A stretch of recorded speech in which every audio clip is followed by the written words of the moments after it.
Outside of the Echo Chamber, the official I Dream of Indie Games podcast is brought to you by you, the gamer. If you'd like to join our mission to support indie visibility, head over to patreon.com/idreamofindiegames and bring a voice to the voiceless ones in gaming.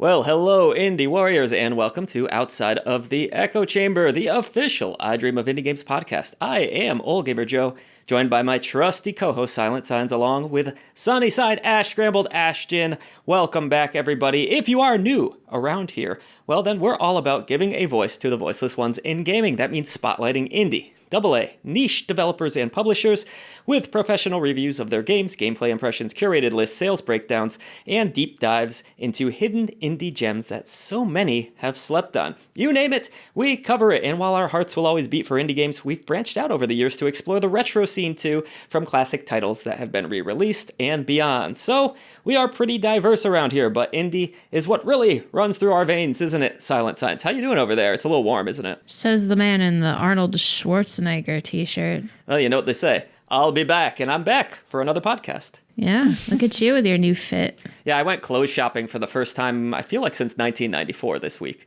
Because I had to help. I have neglected myself for years, and I'm always focused on like things around me, but not so much like taking care of myself. So I'm trying to be more conscious of that. That's all. That's all I'm saying. Self-care is important. Yeah, I think so. Indeed. Do you all purchase new clothing often? Am I the only weirdo that only does it like every 10 years? That's entirely too many years. That is entirely too many years. That's like, but that's a very man thing. I feel like my fiance only ever gets new clothes when I either drag him shopping or they are bought for him. But I don't get new clothes that often, mainly because I haven't got room for them. I've filled up all of my drawers now and additional drawers of my fiance's as well. So I'm running out of space. So no new clothes until I clear out what I've already got. So I was going for a very specific retro kind of 80s look myself, and Silent Signs, you showed me the way. Thrifting. You can get a lot of cool old-timey like jeans and stuff super cheap. I got a new leather jacket for $80 USD. I don't know what that translates over in Britain, but it's a lot cheaper than it normally is priced at, which is like, what, $300 for a leather jacket? And it's the real deal. Yeah, unfortunately, it was 90 degrees Fahrenheit here yesterday. Yeah, and I was so excited to show it off, and then I couldn't wear it. We went to a concert. We'll talk about that more later. But if you, yes, you would like to support indie visibility and gain this show 3 days early, along with some other awesome perks, well then patreon.com/idreamofindiegames is the place for you. Patrons get awesome exclusives like shoutouts at the end of every video we produce, this very podcast 3 days early, and so much more. YouTube memberships are also a great way to help us out, netting you cool badges and emoji to use. But if you can't support us that way, we totally get it. Maybe consider checking out some of the videos, telling your friends, and please enjoy this show. Every Thursday, it's in our public feeds. We're on Spotify, Apple Music, pretty much all of those podcast platforms. We are there. On today's episode, we've got some interesting news, and it couldn't be more timely. Steam is banning several adult-themed games after major credit card companies decided they want no part in processing transactions for them. Why is this relevant now? Well, just a few episodes ago, I think it was like episode 26, we shared our personal thoughts on the rise of adult games and where we think the genre's headed. Now with payment processors pulling out, Valve has moved fast, targeting some of the most extreme titles on the platform. We'll dive deeper into what that means for indie developers, censorship debates, and the future of erotic content in gaming. And of course, I can't wait to hear what the girls have to say about all of this. Also, a game composer has been jailed. Did you hear about this one, Silent Signs? We're going to discuss that too. And it might be a franchise you're familiar with. But before any of that, it's time for our Icebreaker. This is a warm-up, if you will, a rather silly question, as the title implies. break the ice, and get this podcast rolling. So, if you have a future icebreaker for us, by the way, let us know in the comments below, and we just might use it right here on the podcast. But I came up with this one, as I have, I think, all of them so far, right? Probably. They've all been goofy enough that you made them up, I think. If you could only speak in Animal Crossing gibberish language, do you think you would still be able to get through life? What would your strategy be, Ashton? Well, I mean, if I could only speak an Animal Crossing language, but could I still, like, sign language? Because Yeah, I you can feel emote, like you can flap your hands around, do what you will. I feel like I've been in enough situations where I could communicate basic things that I need to people who do not speak the same language as me. When I went to Japan recently, I knew very, very minimal Japanese, but I still managed to get away with it. And I feel like if I just use the right facial expressions and hand gestures, I feel I could help people figure out what I need. I've actually thought about this before, not exactly specifically making Animal Crossing gibberish sounds, but since I work in a customer service, customer facing type position, IRL, I deal with a lot of different types of people. And in the past, one of the people I dealt with quite frequently was a man who was deaf and also could not speak. So we communicated quite well just using a notepad. So we would always just write back and forth to one another, sometimes in shorthand, sometimes drawing pictures. We'd make jokes with one another.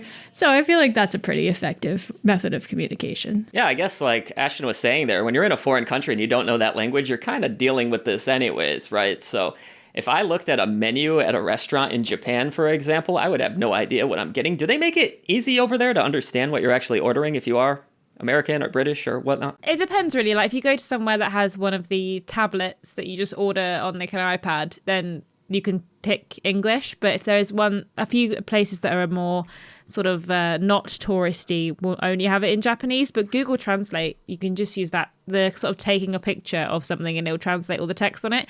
And that's pretty good. So most of the time you could figure out what exactly it was you were ordering. Though at one point I did order 2 massive sushi platters by accident. Ooh. And then had to eat both of them because my partner doesn't eat fish. Oh, So and I didn't want to be sad rude. accident. I know. I was like, I don't want to Darn. be rude. So I ate like 20 pieces of sushi and then also ate some of the other food that he had ordered because he didn't like that as well. And I was like, well, we're not going to be rude to these lovely people. We have to eat all of the food. So I accidentally, on purpose, had to eat so much sushi.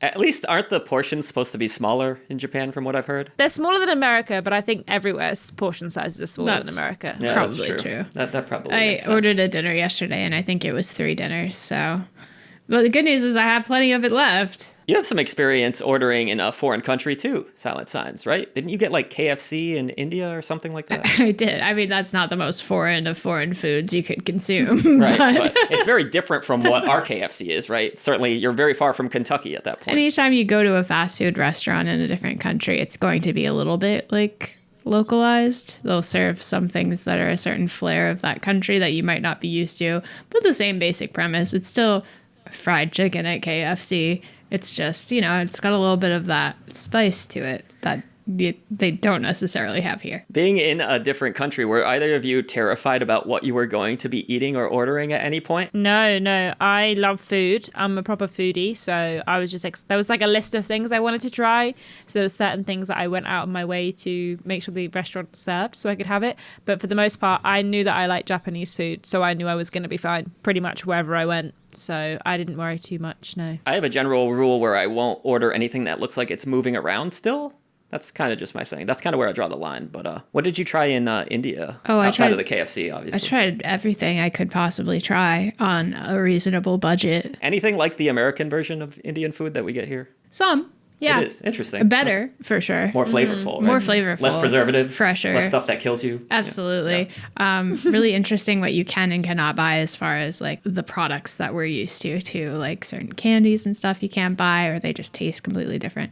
Really interesting. Who ultimately decided that, like, in the United States of America, we're going to make foods taste pretty good, but really, really bad for you and addicting? Like, where does that date back to? It's just, I feel like we're the only capitalism. country that, like, has stuff that's illegal in other countries in our foods. But Anything to make a buck, right? I suppose so, yeah. And, like, it sucks, too, because sometimes you get so much food wasted in this country. You go to our Dunkin' Donuts here. Is that a chain there?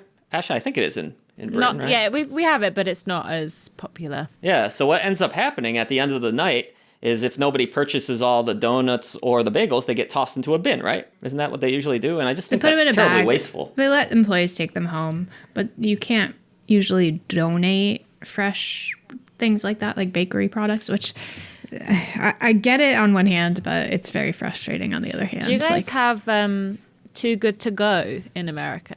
I actually was No. just going to... Is that app that they came out with where you can kind of get food that was going to be tossed away? I think it just came out here. Did it? Yeah. Oh, I didn't know that. Yeah, so they like restaurants will be like, oh, we've got a bag, and you just pay maybe like £3 for a random bag, and then whatever they've got left at the end of the day, they just stick it in a bag and you can just take it home. So it neat. might be like things from like the fish and chip shop where you might get some leftover fish and some like the last of the chips and stuff, and then sometimes it might be a bunch of bread or pastries and stuff from other places, but it's to stop food waste, which is pretty Yeah, good. our good friend, Silent Signs ex-hardcore gamer, was telling me about that, and he did it at a restaurant, like the giant grinder shop you probably know about, the one in...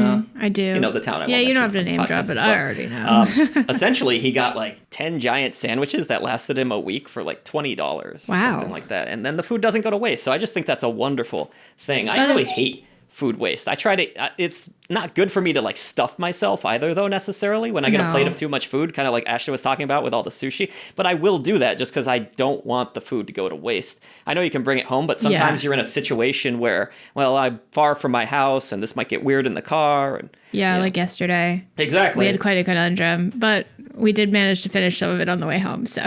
But yeah, that's an app that we need to check out. I think it would be pretty cool. All about not wasting food. Happens far too often, but that's a whole nother topic. Let's get into what we've been playing this week. Me personally, I have 2 reviews live on the channel right now. Fretless, a musical RPG, and then one you helped me out with quite a bit, Silent Signs, because you are the brain in our relationship without question. You're good at those puzzles in games where I get frustrated and I have to walk away and it's a whole big scene and you got to listen to me rant and rave. It depends on the day, though. I think we share a brain sometimes.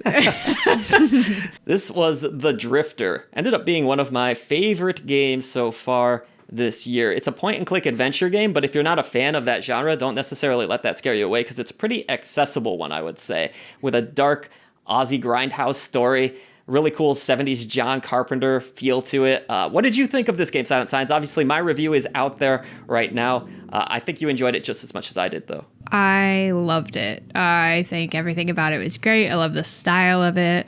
Big fan of that kind of moody type of storytelling in general. So super fun story, very well told, really beautiful artwork, and surprisingly fast paced for a point and click style adventure. Like everything just goes. There's no points I think that we were ever really fully stuck. Yeah, what are the common complaints when you think about point-and-click adventure games, right? You are stuck. These puzzles don't necessarily make much sense. It's slow at times. There's a lot of dialogue. This game really quickened it up, didn't it? Yeah, it's broken up into chapters as well. So you kind of pretty much know for a general chapter, like you're going to use each item in the inventory that you picked up in some specific way. And then it's kind of contained where you can use them. So I think that really helps to kind of prevent some of the confusion as well. So I mentioned some of the themes of this game there, but give the audience just a little bit of a breakdown of what the game is actually about, the main storyline and what they can expect. Sure. So you are playing, as the title would imply, as a drifter. So it's a man who is going back home. He's kind of, what do you call it? In between places to live. Train hopping. Is that what it's called? I forget. Is it train hopping? I don't know. There might be a technical I'm having term a for brain fart. He's riding on a train for free. I don't know why I can't think of the word for that right now. Anyway, he's going back home to his mother's funeral. He's kind of been an absent partner, an absent dad. You kind of just get the general sense he's been a bit of a deadbeat most of his life. And then suddenly the train car is ambushed and there's another person that's in the same car as him that's killed. And he's like, what the hell is this? Manages to get away. And you quickly realize there's something going around where the folks that are unhomed are going insane. losing their minds, or so they say. There's a bunch of people disappearing. There's some sort of conspiracy that's being investigated. And for some reason, our protagonist can't seem to die. Yeah, it's kind of like Groundhog Day, Or right? thinks that he's having these visions that he's dying. We're not really sure.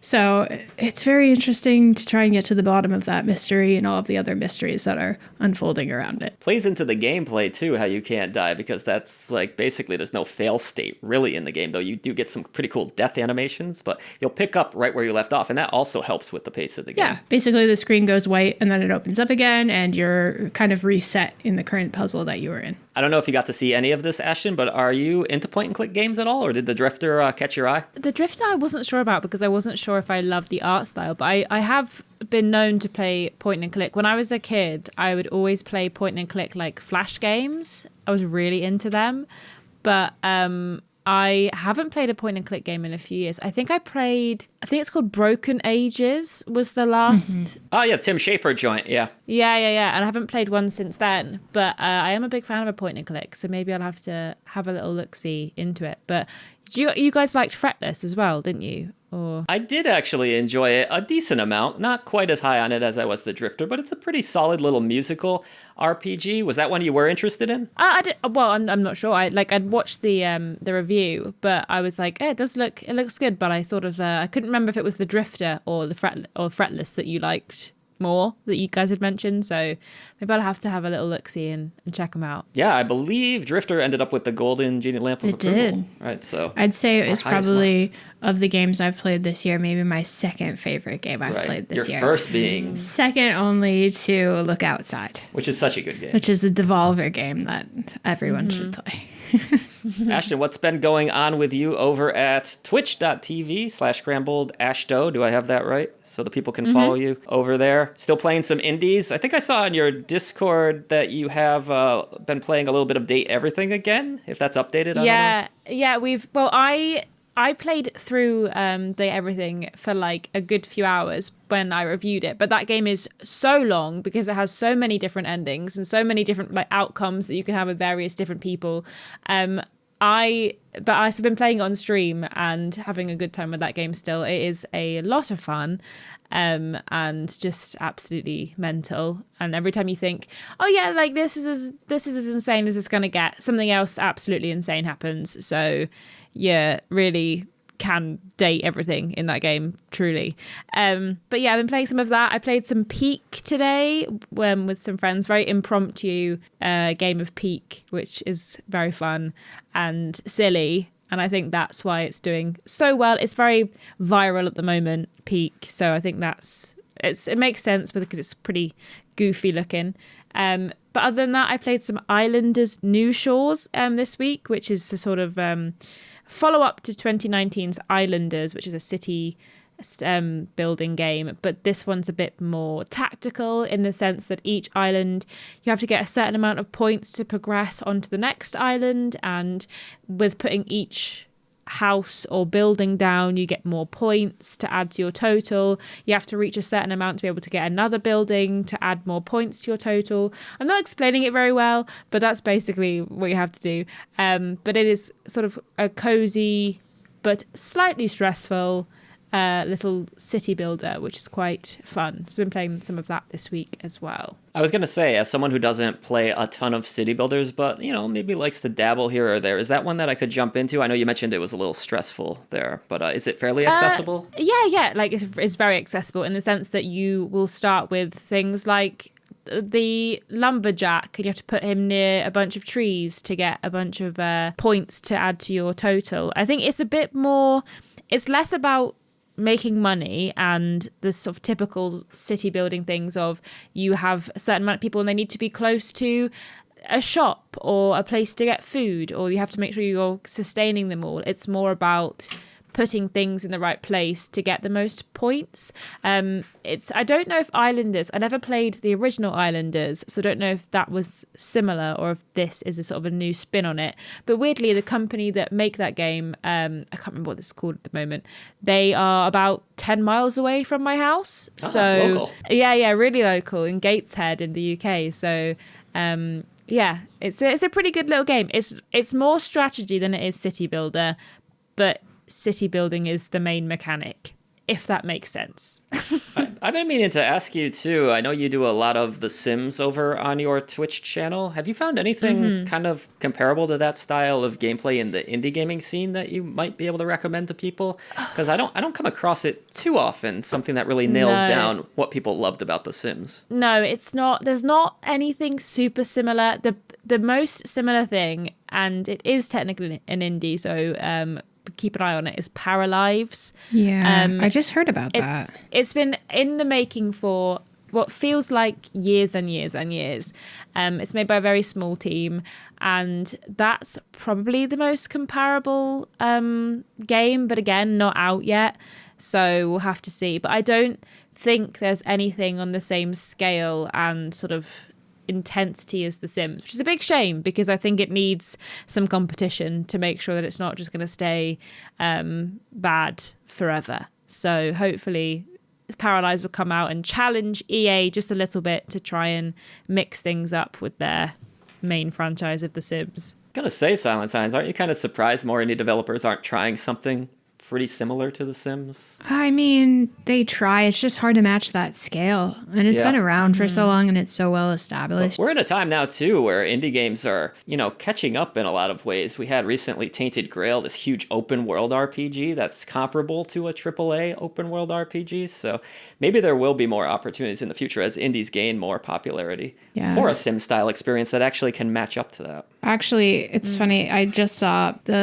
a little snippet about Paralives for the first time ever this week. And as soon as you said Sims, I was like, oh, you must be leading to that because... No, I actually didn't know about that game at all. Yeah, it seems pretty ambitious. And how long has it been kind of kicking around? Oh, a long time, like a good few years now. I don't know when they first announced it, but it's been a little while. There was one that was supposed to come out, made by the guy who originally made Sims, but I can't remember what it was called, but that got cancelled, which was a big shame because it would have been really good. But yeah, it got cancelled. And then Inzoi came out, which was again a very similar genre, but is very AI driven, and also you need to have the beefiest PC to run it. So not many people can actually play Inzoi, which is a shame. I just feel like the indie gaming scene needs that moment like they had with their Stardew Valley, how that was kind of the harvest moon of the indie gaming scene. It became this huge thing. I do feel like there's an opportunity for that to happen with something like The Sims in the future. Oh, Paralives is coming out in December, actually, December 8th, 2025. A slower time of year, so maybe time to shine there. That could be cool. Hopefully it ends up coming out. Yeah. I mean, it's early access, but I think from what we've seen of it, it's looking pretty good. So hopefully it'll be a good game for people to play. All right, fair enough. Any other games you played, or should we hop into some news stories? No, that's it. That's it from me. All right, then. As I alluded to at the top of this podcast, Steam has officially now, Silent Signs acknowledged that they are now removing certain adult games that feature the worst of the worst on their platform. This comes on the heels of payment processor companies putting extreme pressure on Valve. I did run a quick video. I don't know if you got a chance to watch yourself. All about this topic over on the channel. We'll get into some of those comments soon, but here's the official statement from Valve updated since that video. We were recently notified that certain games on Steam may violate the rules and standards set forth by our payment processors and the related card networks and banks. As a result, we are retiring those games from being sold on the Steam store because loss of payment methods would prevent customers from being able to purchase other titles and game content on Steam. That's very important to note there. We are directly notifying developers of these games and issuing app credits should they have another game they'd like to distribute on Steam in the future. So Ashton, I'm going to go to you first. What do you think about Steam cracking down on some of the extra spicy, raunchy, nasty games on Steam? Have they bent the knee, as they say, or was this the appropriate thing to do? I think that when we were talking about it recently, we were saying that, everyone deserves to have a game of their own proclivities. I think that I worry that it's being done... It's being done because of the payment processes. Valve have never had any issue with adult games being on their platform before this until banks have said we won't be paying for this. But I worry that things that maybe might err on the side of adult may be affected by this kind of thing. I don't know where the line can be drawn with things like this. Obviously, as we've talked about before, there are games that are fully just, boobs, and maybe they don't want to pay for boobs, and that's fair enough. But I think that we've seen sort of the line be blurry in a lot of other examples, so I just worry that this might be the beginning of there being issues with what classifies as an adult game. Like we were saying before, would Cyberpunk that has sex scenes and naked bodies be considered an adult game, and will that be a problem? Or is it because it's mostly not that it will be fine? Like, what is the line that Steam, Valve and these banks are going to draw? Yeah, it's certainly an interesting topic. Silent Signs, do you think Valve kind of comes out looking silly in this case, or? It's a two-sided coin. I think every platform or outlet in general needs to have clear guidelines about what it does and does not accept or allow on its individual platform. So at that point, it is up to you as a contributor to that platform to adhere to those guidelines. However, if those guidelines are not made clear in the first place, then you're kind of asking for things like this to happen, where you're then revoking products that people have already been able to buy. Right, the language is not very clear, is it? But from what it sounds like, they're not revoking every single sort of game that shows a flash of tit. It sounds like the nasty of the nasty, like the stuff I don't even want to talk about on this podcast. Right, they're probably getting rid of things that are just fully depraved. Yeah. I don't know if that's true or not. That seems to be what's happening so far, but... So if you know otherwise out there in the comments and one of your games that is not fully depraved has been revoked, let me know. But that's kind of what it sounds like, is that they're finding that there are things that would have gone against those guidelines that are now being recognized and revoked.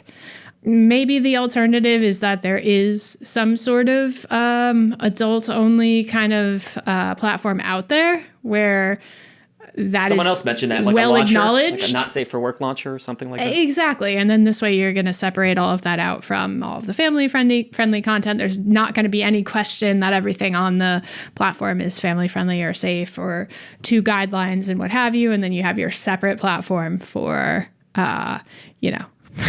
the other stuff. But I'll go back to you, Ashton. If these games were so truly depraved in the first place, why would then Valve be okay with them releasing initially on their platform, but now that money's involved, it's not a very good look, is it? That they say, oh no, we can't have these. I think that it's I hate to be like, oh, well, it's just Valve, but there is obviously so many games launching onto Steam every single day, and there are bound to be games that will slip through the cracks that are horrible. I remember recently there was a big uproar about a game that was essentially a sexual assault simulator, and that was allowed to be on Steam, and it wasn't until someone brought it up that, it got taken down by Valve because they didn't know that it was basically that was the content of the game. But I think that without playing every single game from top to tail, it's difficult for them to know exactly what's in a game. And I think that obviously if someone else notices it, then it's good. And they have been pretty good with removing that from the platform. But it is just the sort of volume, I think, that they have to deal with that means they can't get rid of every horrible game out there. Obviously, the ideal situation was that it would be that these people just don't make these games and stop being weird and horrible and putting this kind of thing on the internet. But without that, I guess there has to be some kind of moderation tool put in place. But like I say, without having someone play every single game from beginning to end to see if it's appropriate for the platform, I'm not sure how they would be able to monitor the content of these games in the same way that maybe needs to be done. Do you agree with Ashton there, or is it just not feasible to moderate all of these games? Well, I think I have a question for anyone who's ever actually contributed a game to Steam. If there's any developers out there, please let me know, because I am genuinely curious. Is there something that you have to agree to when you're adding something to the Steam platform where you're saying like, yes, my game lives up to these terms of service. Yes, this is a warning for such and such content. Kind of like when you upload a YouTube video, right? Exactly. No adult content. I imagine there is something like that in place where you have to, confirm that your product lives up to the standard of the platform. Yes. And I'm curious what that entails. I would be too. I've never actually uploaded a game before. Because I'm not a game maker. If you're saying like, yes, my game is, totally fine and just nothing to see here, just, normal game stuff, and then there's something heinous like that, then it's not necessarily a Steam problem. You're lying to them. As you would expect, we had quite a few comments on this topic. I'll read a few of them now. This comes from Brad Plexflix7773. I think Valve, should stop treating us like children. We're adults and can make adult decisions. Where does it stop? I don't want to have to get permission from my credit card company if I can play adult games, gory games, horror games. The developers no longer have control of what they make. They have to make what others approve in order to make money. It limits creativity and innovation. Welcome to 1984. Ashton, do you think adults are being limited in making their own decisions when it comes to game purchases now? Well, yeah, like I was saying, I think it's difficult to obviously know where the line will be drawn. I think that it is right that if a game contains or perpetuates something horrible, then it should be removed from Steam. But I do also agree that there should be a certain level of creativity allowed for game makers and adult game players to play those games. I think it's very similar to saying like, okay, well, this movie that you want to go and watch, for example, a Saw movie, is horrible and depicts like murder in a very gory, disgusting way. Therefore, we're not going to let you pay for it. I wonder why credit card companies feel they can get involved in what you spend your money on. Like, is it going to be an issue if you spend your money on OnlyFans?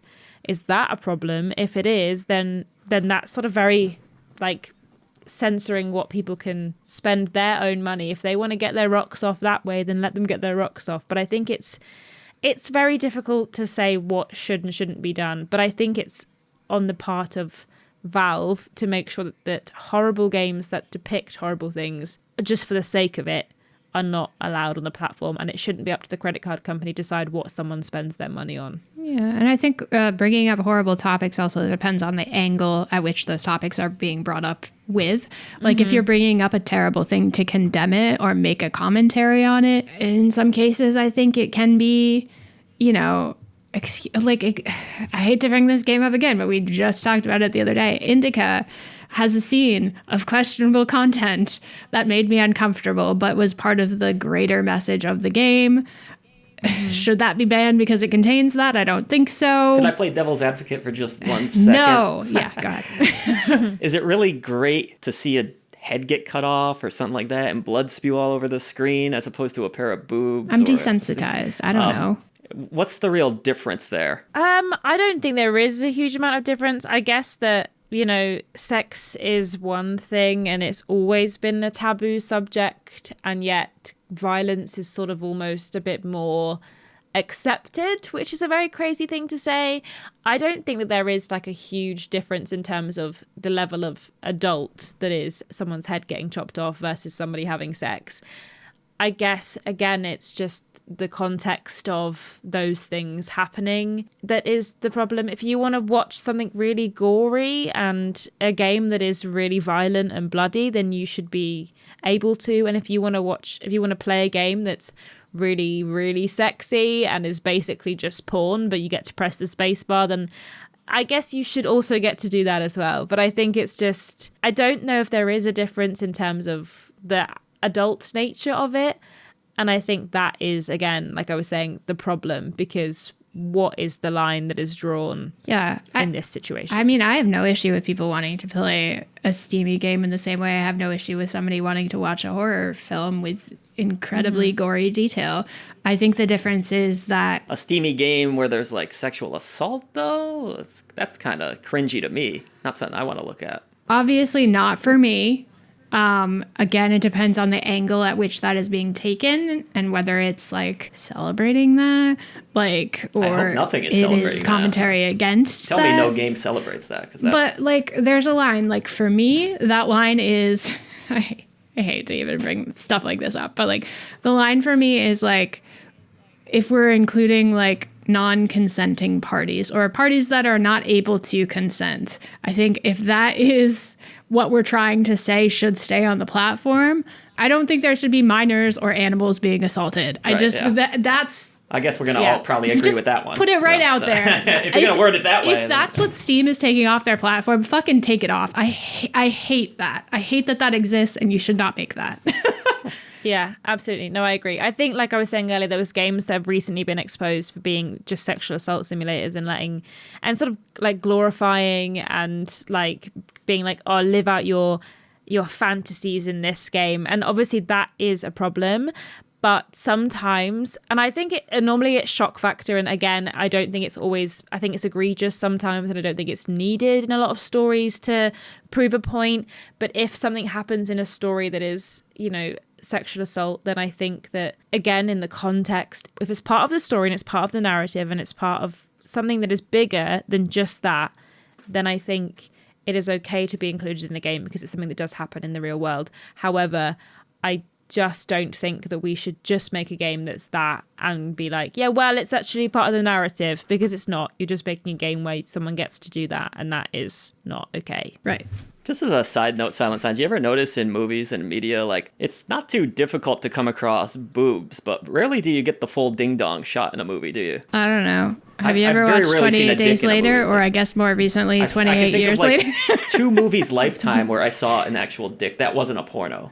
I can list a few. like very Maybe you rare. just weren't paying attention. Is there like a taboo around showing the dick for some reason? I think it's a rating You thing. don't see full vagina very often. No, you know. Once in a while you'll get a vagina, but the dick is very, very, rare in my rarely. experience. Any sort of full frontal nudity is very rare because it affects the rating. So they either have to like Is a play dick around like an with automatic X rating then or something? No, Yeah. not Oh, necessarily. it is? Wait, no?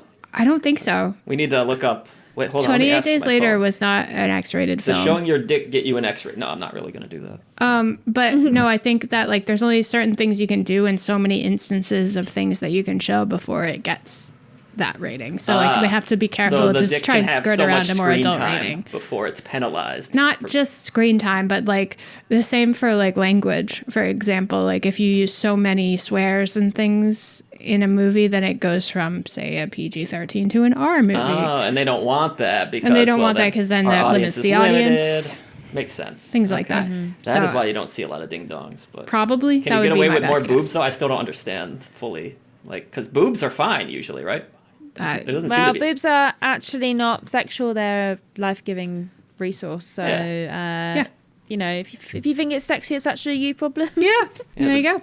The dick is not a life-giving resource. No, Well, you don't feed a baby with it, do you? So. please, Oh God, please. Oh that is heinous. no, That was a bad image that I didn't want. All right, it's way too hot in here.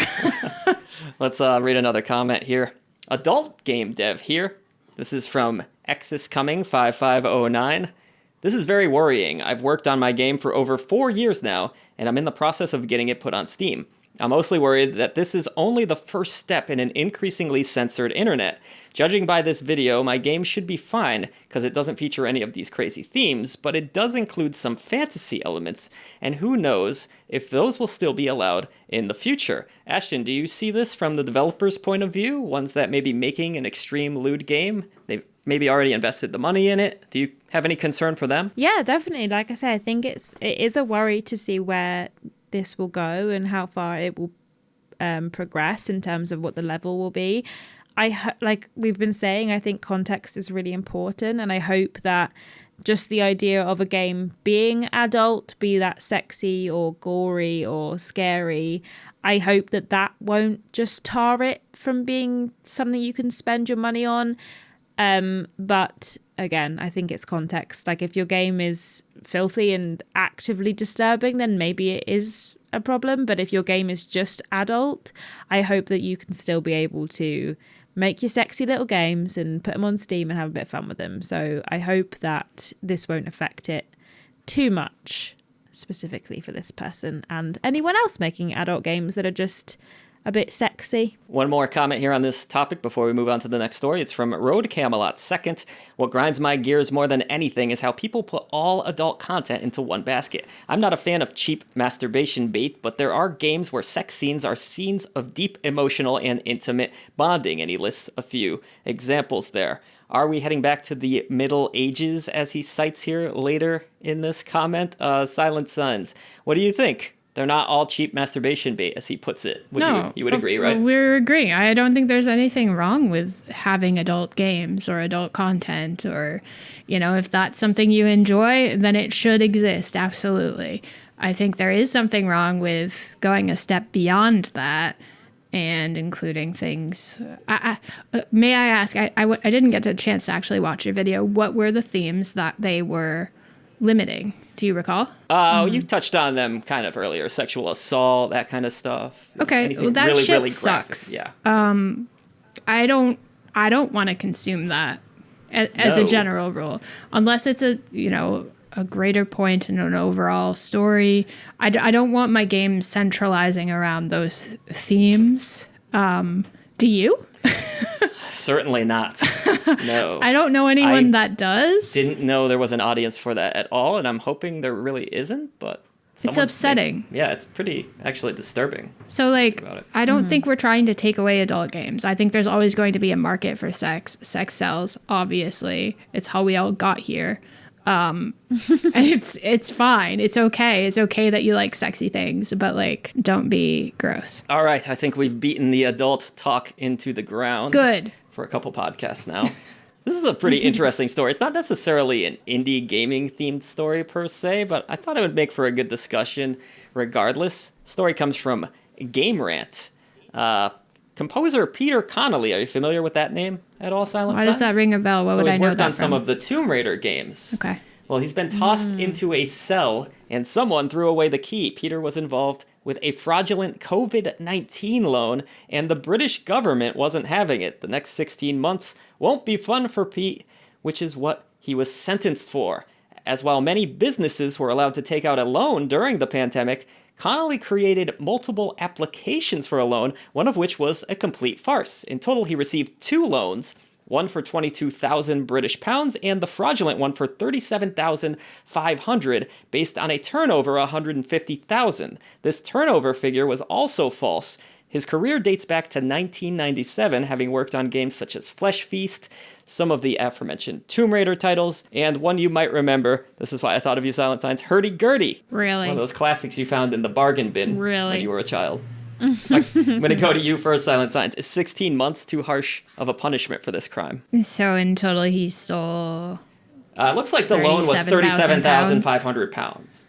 I mean, it is wrong to fraud the government out of money for loans that were meant to keep, I assume, small businesses, local shops, things of that nature afloat. That was the idea, yes. During a trying time. That it should not be rewarded.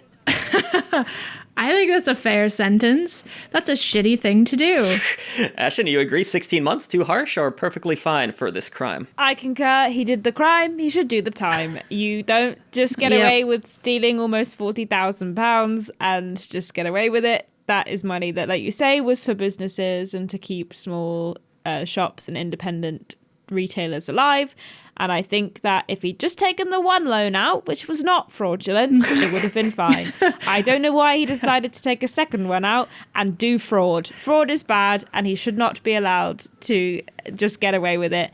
And if he got caught, then he has to stay in prison for a year and a bit. Oh, that reminds me, didn't one of the Power Rangers do that too? Yes, he did. You're right.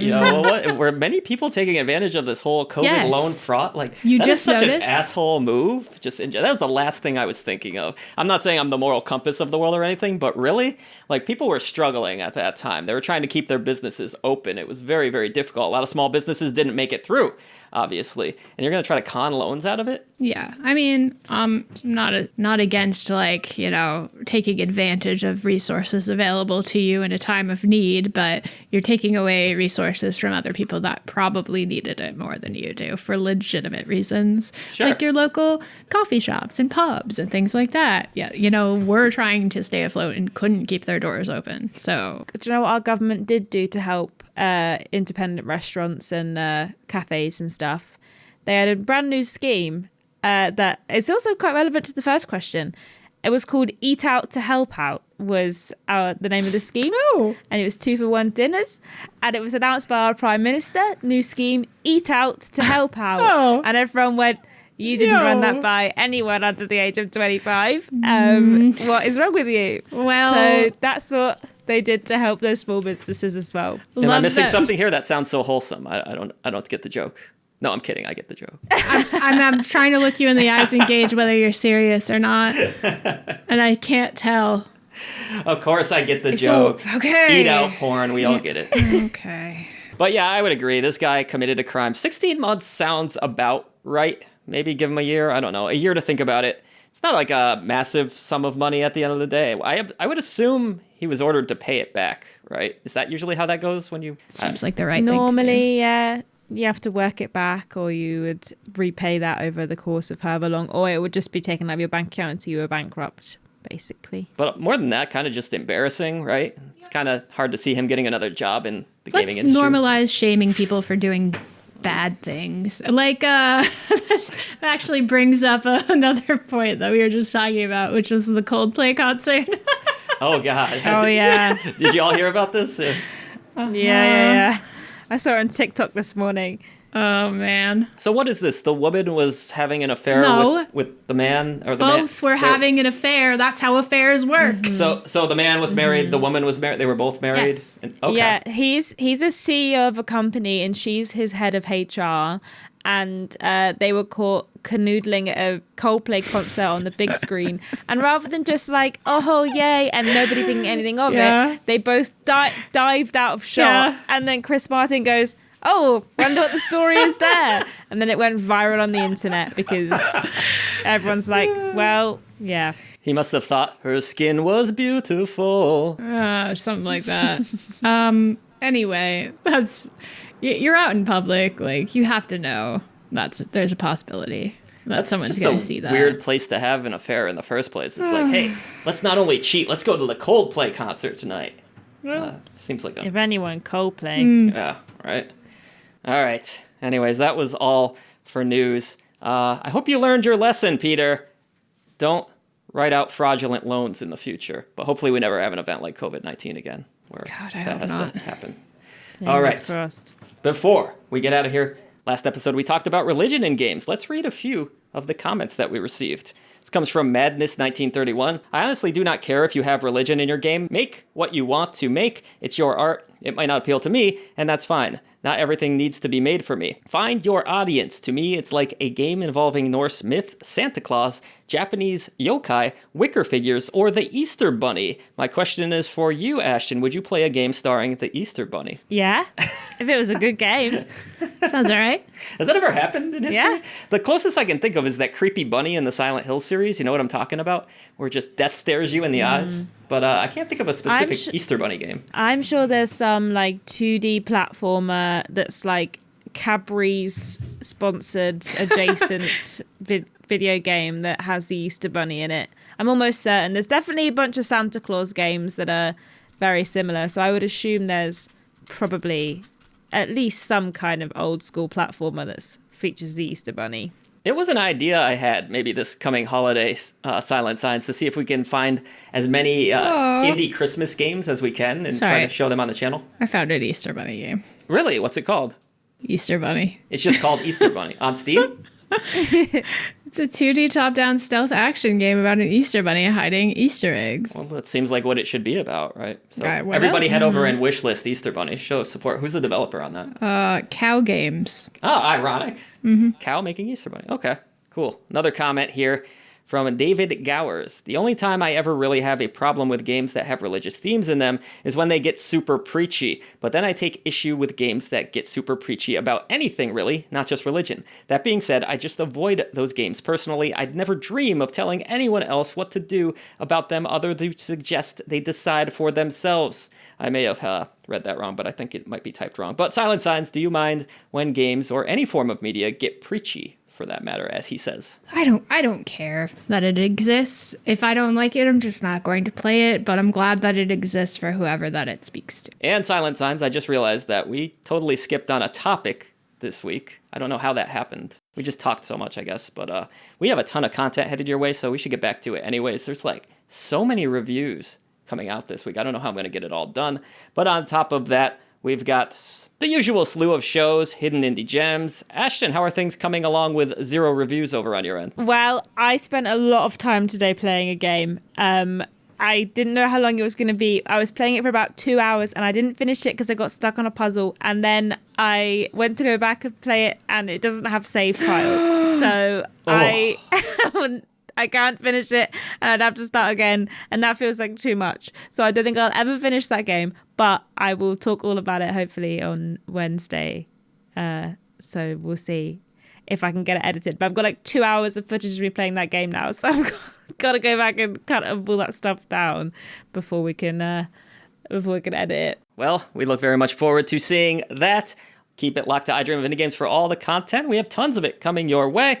And as we do, Silent Signs, let's close this thing out. What would you like to hear this week? As far as a sound effect, yeah. I'd like you to chug the rest of that beer. Chug the beer? Vocally. I don't know if it can hear. Hold on, let me get to the mic. Like do like a deep swallow. Like how much beer like is a glug left? glug glug will do. A glug glug? There's like a little bit left. I think he's drowning. I'm not sure this is the desired effect. Okay. All right. Bye.